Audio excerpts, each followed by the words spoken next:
Hi, this is Charles Kelly. How you doing? I've got to use my book here today. I'm just waving that book as a fan while it's showing you the title. Yes, money can buy you happiness. Because today is probably going to be the hottest day ever in the UK. It's going to be up to like 38 degrees. It feels like a sauna out there. So I'm not going to keep you very long. It's really hot. People are piling into the beaches all over the country, and I think they're going to be like packed. So people are unable to get away on holiday, of course, because everywhere they go, they're told when they're coming back, oh, you've got to be in quarantine now. And France is the latest country to possibly bring in an isolation rule to possibly put people into quarantine when they come back from France. Now, hundreds of thousands of Brits go across to France because you can get from here to France you can drive onto the Eurotunnel, you can get onto the Eurostar train, and you can be in Paris in 2.5, 3 hours from London. And so many people go to France, and there's a rumour going around that there's going to be a quarantine rule set up. Belgium's also in trouble. So it's very difficult to know where to go on holiday. And of course, in the UK, there are local lockdowns as well in some areas. And some beach resorts are saying, we don't want you coming here. It's only for us. We own this bit of land. All our coastal is all owned by us. You can't come there, all you Londoners. That's what it really is like. It's like a divide. People get very territorial. And why should these Londoners come down to our beaches? I mean, why should these taxpayers in London who subsidise us down in the south come down here? That's just my little rant, but it's true. This is what's happening. I've even heard that people in Ireland are complaining about people from England coming there on holidays, and Americans, and why they're coming here bringing their disease here. Well, if you want your economy to grow, you need tourism. Tourism is worth hundreds of billions here in the UK, so we do need it. Now, house prices today hit an all-time high after a sort of a mini boom following the coronavirus lockdown, where there was pent-up demand, and the Rishi Sunak, Chancellor of the UK, stimulus, where he reduced his cut stamp duty for the next 6 months, and that's been, he's suspended stamp duty on property sales up to £500,000, so that covers a lot of the country. But even in London, estate agents are reporting to me are saying that things are busy and people are buying and moving and that sort of thing. So that's good news. How long it will last for, I really don't know. But the latest, I've been quoting you the nationwide figures recently, but the Halifax, the biggest lender in the UK, they've got their own index, they keep their own records, and they show that the average price of a home was £241,604 last month, 1.7% higher than in June, which was 237. Overall, the average house prices are up 3.8% since last July 2019.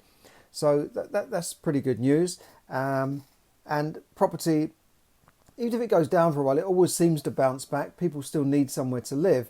And, talking of that, the government this week published a white paper proposing changes to the planning system to make it easier to build new housing developments and small towns and villages and garden villages and that sort of thing, which is very much needed. What the minister said is that it can take 5 years for the outline planning permission, maybe 5 to 7 years, and then another 5 years before any spades are put in the ground to start even building the houses. And this is true. When I was on the planning committee in my local council, I was a local councillor for many years, we would talk about developments like a new village up here or a new housing development up there. And I said, when will this done? They said, well, it'll be 10 years. 10 years. People need houses now. They don't need this talk and consultations and that's what. Yes, you need to go through planning permission, but we need to get it done quicker, and we need to build proper new towns and new cities in proper areas, not just tacking on bits to each village and saying, right, we're going to build another few hundred there and another few hundred there, just upsetting the residents who say, well, where are people going to park? How are they going to get around? It's just going to put more cars on the road. What they should be doing is, like they did with Milton Keynes in the 1970s, is build a new proper city on an existing rail development, because Milton Keynes is on that line that goes from Euston in London up to Manchester on the northwest, and they should build it on those sort of places. And of course Milton Keynes has got the A41 and the M1 running right beside it. That's what you need, is proper sustainable development, not just increasing the size of urban developments that are already there, called urban sprawl. So that's what I think. And then you could put, say, 10 or 50 or 100,000 people in 2 or 3 big towns, rather than sort of squeezing them into what's already there around the London and the southeast. But you need to free up the planning rules so that can be done much faster. A lot of people won't be happy with it. A lot of residents might not be happy with it. A lot of local councils feel that power has been taken away from them and it's been centralised into central government. So that argument will obviously raise on and on. But that's the way it goes. Other news this week: unemployment is expected to double to 7.5%, and the governor of the Bank of England said that he gave a little bit more of an upbeat forecast. He said the economy will only shrink by 9.5%, which is the most it's shrunk in 100 years. And if you think about the economy of the UK is a £6 trillion economy, a 10% drop is hundreds of billions of pounds. So it's still a lot of money out of the window. But he feels that the recession won't be so deep, but it will be wider. He feels it will take longer to recover. Pizza Express, that big pizza chain, it looks like it's going into a compulsory voluntary arrangement. I did an article on that a few days ago. And Virgin Atlantic is filing for bankruptcy. And today I heard that BA, British Airways, are making a lot of staff redundant and have been accused of using the coronavirus crisis to push through job cuts.